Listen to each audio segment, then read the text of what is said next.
Barry O'Farrell and the New South Wales Police corporate spokesperson and also Assistant Commissioner Mark Murdoch have denied Sydney citizens' rights respected in Tahrir Square, Madrid, Wall Street and many other countries.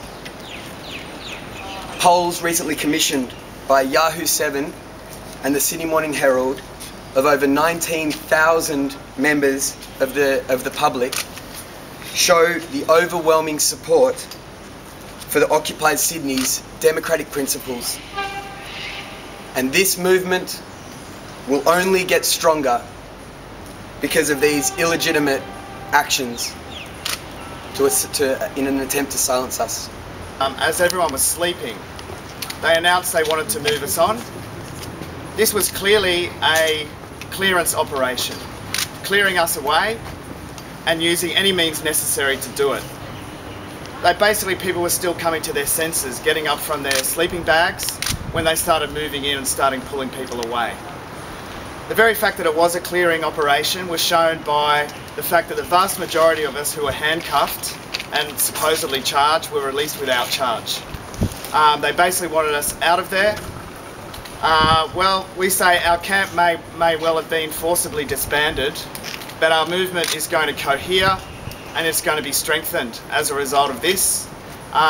It may take a different form, but you can be assured that while the 1% continue to own what they do, while corporate profits continue to rise, whilst the poor and the workers are expected to pay for the price of the economic crisis, then all the reasons why we started this process and why we've been inspired by Wall Street and the stuff around the world is going to continue. And I personally, throughout the operation that was being carried out by the police, witnessed protesters who had the knees of police officers on their necks and their faces pushed into the ground, and their noses were bloodied, protesters being pushed and shoved and pulled away from the protest. And then when the order was given by police for anyone who remained there who hadn't been placed under arrest to clear the Martin Square, when we did begin to actually move off, we were then followed by a line of riot police who kept on pursuing us up Victoria Street until we reached Hyde Park.